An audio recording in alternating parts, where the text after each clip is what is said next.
आदमी नरेंद्र मोदी थोड़ी है। खान ने नरेंद्र मोदी से कुछ नहीं सीखा। इन टीचरों को टेररिस्ट भी बना देंगे और यहाँ पर ये भी कह देंगे कि संस्था थोड़ी चला रहे थे, यहाँ तो धर्म परिवर्तन भी हो रहा था। औकात ये दोबारा कैसे आ गया? पर जब नाश मनुष्य पे छाता है, पहले विवेक मर जाता है। मेरे कई शिक्षक मित्रों ने मुझे मैसेज किया, सामान्य परिवार का व्यक्ति बड़े बड़े सपने देख रहा है और उसके वो सपने वो पुराने जो भूपति हैं, पुराने मठाधीश हैं, वो डिकोड कर रहे हैं। वो समझ रहे हैं कि कहाँ जा रहा है। खान की स्थिति मीर कासिम की हो गई। पकड़ लिया अंग्रेजों ने। कांचा, तुम्हारी जो सपना है वो हमको समझ में आ रहा है बेटा।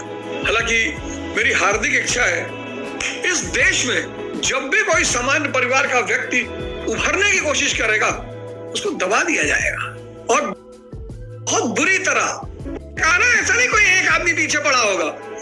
जितने पुराने मठाधीश हैं सबको लगा होगा कि भैया एक हो जाओ, नहीं तो खत्म कर देगा ये।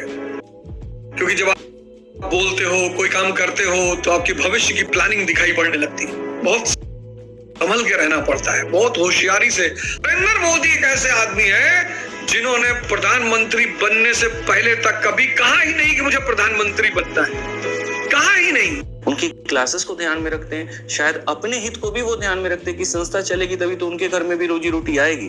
तो शायद ये चीजें नहीं होती। गुस्सा कुछ पल का होता है लेकिन उसका प्रभाव बहुत बड़ा होता है। कई बार गुस्से में बंदूक पास में रखी होती है, मन कहता है यूं लहरा दें और लहराने की 4 धारा लग जाती है। इसके बारे में कभी हम सोचते नहीं है। ये सोशल मीडिया है ही इतनी कि आपको व्यूज और सारी चीजें इतनी देती है कि आप 2 मिनट डालो डिबेट, उसके ऊपर में रहा ही नहीं। पिछले कुछ समय से जो मैं वीडियो देख रहा हूँ बस वही, इनकी फीस इतनी है, इनके हैं, और मुझे लगता है कि कुछ समय में तो आप बहुत जल्द सूनर और लेटर आपको ये भी सुनने को मिल ही जाएगा। मैं आपको काफी सारी बातें बताता हूँ। आज मन बहुत आहत है, थोड़ा सा 2 मिनट बड़े आराम से मेरी बातों को सुनिएगा और समझिएगा। याद करिए आज से कुछ समय पहले हम लोग जो सारे लोग इकट्ठे थे किस बात को लेकर के थे? पेपर लीक को लेके, रोजगार को लेके, सभी चीजों को लेकर के। और फिर वहां पर एक ऐसा हादसा होता है। तो भाई सिंपल सी एक बात बोलेंगे कि खान सर अपने आप में एक लीजेंड आदमी, आप इतना मान के चलिए। उनके जैसा बनने के लिए भी है ना एक कलेजा चाहिए। एक ऐसा व्यक्ति मतलब जिसने अपने पूरे जीवन को यहाँ बच्चों के नाम पे समर्पित कर दिया। तुम देखो ना अभी उनका जो शादी हुआ था, अब शादी में वो चाहते हैं यहाँ पर तो क्या जरूरत है बच्चों को पार्टी देने की, लेकिन उन्होंने मतलब लाखों रुपए लगा दिए कि सिर्फ और सिर्फ इन बच्चों को हम पार्टी देंगे, इनके साथ में हम सेलिब्रेट करेंगे।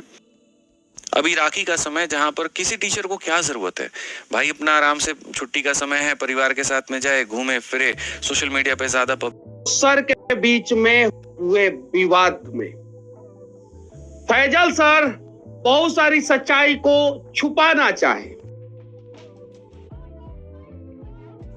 लेकिन झूठ का महफिल चाहे कितना भी बड़ा क्यों ना हो, सच एक दिन उसका नकाब उतार देता है। और यही हुआ फैजल खान सर और रोशन यादव सर के बीच में हुए विवाद में। फैजल सर बहुत सारी सच्चाई को छुपाना चाहे लेकिन सामने आ गया।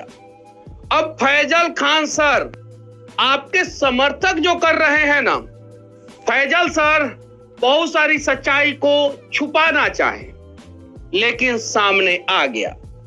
अब फैजल खान सर आपके समर्थक जो कर रहे हैं ना, वो गलत कर रहे हैं। मनीष कश्यप के वीडियो को रिपोर्ट करने की बात कही जा रही है आपके ग्रुप में, टेलीग्राम का जो ग्रुप